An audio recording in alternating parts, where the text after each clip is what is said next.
What's going on, everybody? I have Chris Hummer here, national college football writer for 24/7 Sports. He was at the Manning Passing Academy. We're going to talk about Tyler Van Dyke, who was there. Chris, what's going on? Not much, man. Thanks for having me on. I'm excited to talk some Miami football. Yeah, so very curious to see how Tyler looked. And for people that don't know, there were over 40 college quarterbacks there in attendance. But Chris, can you just explain what this is? Because I think we hear about it. Some people might hear about it each and every year about what this event is. Can you just kind of lay it out of what all consists of the Passing Academy put on by the Mannings? Yeah, so Ainley and the Mannings, going on I think 26 years now, have gathered some of the top quarterbacks in the country at the Manning Academy. It's really a high school event. There were over 1,500 campers on hand at this massive things at Nicholls State University. It was quite an ambitious thing, but also there were 40 quarterbacks on hand, 40 plus college quarterbacks on hand as counselors. So essentially, each quarterback has a group of 8 to 10 players that they work with every day. They go through drills, they run 7-on-7. And also, while they're there are a couple throwing sessions for the college quarterbacks where they work with the Mannings. Jordan Palmer was there, the quarterback trainer. David Morris of QB Country was also there working with quarterbacks. So it's both a coaching situation for the college guys and a development situation for them as well. And before we get into specifics with Tyler, just in general, how is this good for a college? We understand that maybe at the high school level, but for college guys, like you said, sometimes they're counselors and they throw a little bit. Why is this a positive event for them to be a part of? Yeah, I think probably for multiple reasons. One, it's a charitable cause in a lot of ways because you're giving your time to young quarterbacks and kind of giving back. But also, anytime you get the opportunity to work with two people as decorated as Peyton and Eli Manning, it's a huge advantage for quarterbacks. You can lean on them, ask them questions.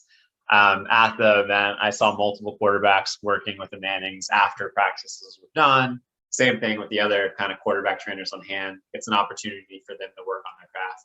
And also, frankly, it's a time of fraternity for them. You're around like-minded people, people whose situations only a few people really in the country can understand. And there's a lot of development between them personally as well, I would imagine. And, just looking at the list, this isn't just a random group of 40 guys. I mean, this is essentially guys that are certainly proven themselves. Bryce Young, obviously is kind of the headliner, and a lot of good names in here. We can get into some guys that Miami will likely face or that are on the schedule that were here as well. Why do you think they're able to get, again, this isn't just a few guys showing up, these college guys, there's a lot of them and a lot of proven guys. Why do you think it's important for them? Maybe it is just kind of what you just said, but why do you think these guys continue to show up essentially year after year? I think it's the reputation of the Manning family. It's the first family of quarterbacks. It is the royalty of quarterbacks, and they're holding this event. They're bringing the best quarterbacks together, and they get to work together. Also, there's I don't think there are any scouts there. I don't know if that would be a violation, but there were representatives from the Senior Bowl to see these quarterbacks. They get a firsthand look there. It's a part of the evaluation process in a lot of ways. It's a valuable resource for these quarterbacks to be in this place around the people that they are. And I think a lot of them learn from the event, and they take a lot away, bringing it towards not only their next season of college football, but potentially their pro futures as well. I think real quick, a good example of that is Kenny Pickett. He's very good friends with Peyton Manning now, largely because he attended the Manning Academy a couple of times. That's where that relationship formed, and it's a very valuable thing for people. And I would assume not just for those few days, just carrying on now, moving forward, the rest of his career kind of a thing. You kind of establish the relationships, not just, like I said, not just for the summertime, but yeah, moving forward for Kenny and a lot of these guys. Chris, you touched on a different kind of throwing session for the college guys that they were able to do kind of each day. Starting with Tyler, what you saw, kind of breaking it down with things that he did, or maybe things that he showed that you saw. Yeah, I thought Tyler was one of the more consistent passers there. Really good short field accuracy. Not as big of an arm as some of the other quarterbacks there. He wasn't Anthony Richardson or Will Levis in terms of that ability, but he was pretty consistent.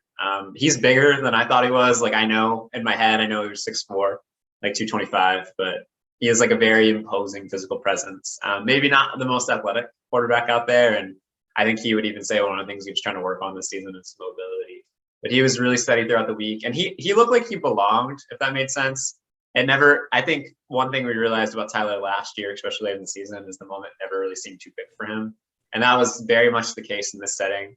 I think there weren't a lot of throws like during the Thursday or the Friday night competition they had. It's like target accuracy competition. You're in front of 1,000 campers, like cheering and booing every throw you make. And Tyler was one of the people that handled it really well. He never really looked overwhelmed or out of place. So I thought Tyler had a really good week. Yeah, and like I said, he's coming off a year where essentially broke out ACC Rookie of the Year, 6-3 as a starter. Everyone's expecting kind of him to take the next jump there. Stay on the competition a little bit. What that's like. What kind of events that they did. Maybe if explain fully, maybe a little bit more on what these guys kind of went through. Again, it's kind of aside from their normal day-to-day activities with the camp. Yeah. So in addition, so on Thursday, they actually had a small throwing session. Some of the quarterbacks are already there with the Mannings. On Friday night, they have a big sponsored event essentially where there's like 1,200 kids in the stands. A lot of parents are there too, and they have different competitions. They just made some quick throws at the beginning, like they had comebacks, out, like 18-yard outs. They threw the post ball a couple times to kind of warm up. There was an accuracy competition where they were trying to hit moving golf carts. There was a competition which Spencer Rattler ended up winning, and Spencer Rattler actually had a pretty bad week, where he threw about a 40-yard pass into a basketball hoop to win Raising Cane's.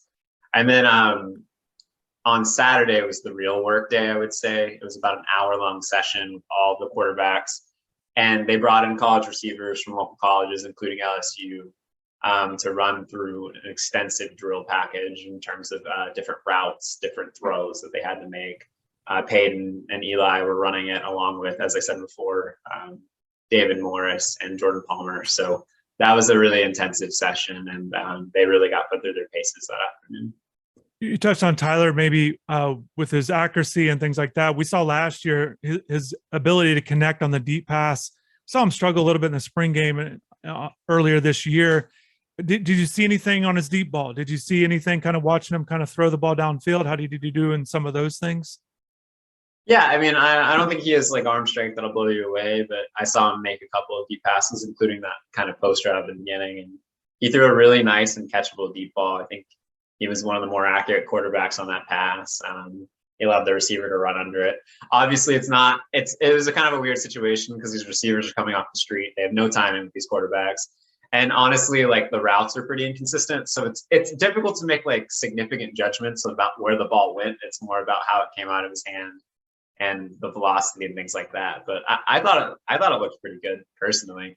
By no means a quarterback whisperer and expert here, but I thought he held up well in comparison to some of the other quarterbacks there. And he did look the part of somebody with another good year of tape could develop into a first-round quarterback, as we see so many people talking about him as. Yeah, one of the things that I'm always curious about, I haven't been there for this, but these kind of events is the interactions either with other guys, his peers or anything like that. Just kind of just watching from afar, just the interactions. Did you see anything interaction wise that he had with either the other quarterbacks or just with maybe the Mannings or just anybody there that kind of stood out to you at all? Maybe not like that, but Tyler was one of the guys that I saw a lot of kids run up to with pictures. And I never saw him turn down a single one, which I thought was a pretty big deal. It was like pretty miserable out there, man. It was like 98 degrees every day, like 70, 80% humidity, on a turf field that's like basically a microwave coming back at you. Tyler was one of the few campers out there that stood in there the entire time and made sure the kids were taken care of, which I thought was pretty great. And I know you got a chance to talk to him, so definitely everybody stay tuned for your article coming out. With that, is there anything you could say, just maybe your interactions with him, what it was like talking to him? Yeah, it's actually funny. I talked to Tyler probably, I think in like May. We've been kind of holding the article for a little bit, but like a confident guy for sure. And I think everybody that's followed him knows that. And I think that fits the profile of Miami football really well. It fits the personality. I think Mario Cristobal wants the team to have. And I think Tyler has a very clear vision and very clear idea of what went wrong with Miami football last year. And I think he has tried to stress to his teammates that some of that stuff needs to change from a consistency and discipline issue. So that really stood out. And obviously, he's got a new Benz, so he's pretty excited for that. But I think I just one quote that does stick out to me from talking to him is that he said he doesn't feel like he's earned the car yet. He wants to be able to purchase it with his own money. And in order to do that, like Tyler most likely is going to have a really good year to get to the NFL to get that first contract. And I think he's very motivated to continue the ascension he had late last season. Yeah, I think that's great insight, Chris. Miami's schedule, and again, over 40 college quarterbacks were there. There's some notable guys that stood out to me. Miami's slated to face these guys on the schedule. Texas A&M's Max Johnson, Pittsburgh's Keaton Slovis, Virginia's Brennan Armstrong are three guys that stood out to me. A couple other ACC guys Miami might be able to face if they reach the ACC championship game. But anything from those three guys that stood out to you, either Johnson, Slovis, or Armstrong? Yeah, Max. I mean, I knew this. Like, I knew Max was a big guy, and I said this with Tyler. But Max is freaking huge, man. Like, his brother is going to be a tight end at A&M. Like, he's probably going to start. Max is probably going to start and throw a lot of balls to each other. And Max looks like he could play tight end for A&M right now. Big guy, and he's got a really pretty throwing motion as a lefty. So I think A&M is pretty excited about that. I don't think that job was going to be his when he transferred in. I think there was a lot of people around there that expected it to be Haynes, and it's not done yet, but he's had a really strong offseason. I think he's put himself in a pretty good position to be the starter in mid-September when Miami plays A&M. So I think he could be in for a pretty strong season. Brennan Armstrong was good all week. I think when healthy, he's one of the better quarterbacks in the country. He obviously wasn't healthy all the time last year, and that hurt Virginia. I think what did they score, like 3 points in the one game he didn't start or something like that. So I don't think he's wows you physically or anything like that, but he had a really steady week as well. And then Keaton Slovis is an interesting one. I've followed Keaton's career for a long time, and I think the biggest problem he had at USC the last 2 years is he wasn't healthy. And talking to him a little bit, just watching him during the week, he looks fully healthy now, and I think he's excited about that system he's stepping into at Pitt. I think that season finale for Miami could be really interesting because it's going to hurt not to have Jordan Addison. It's going to hurt not to have Kenny Pickett. They're going to take a step down, but the step down from Kenny Pickett to Keaton Slovis is not significant. Keaton had a really good week at the Manning Academy, has great velocity on his ball, has always been an NFL guy, in my opinion. And I think he's going to maintain the standard quarterback for Pittsburgh going into next year if he's healthy, being the key. So that could be a shootout late in the year with Pittsburgh, I think. Yeah, fantastic stuff, Chris, man. Your time is valuable. I appreciate you taking the time to talk about Tyler, the camp. Sounds like you had a good time. So we'll talk to you later, man. Yeah, absolutely. Thanks so much.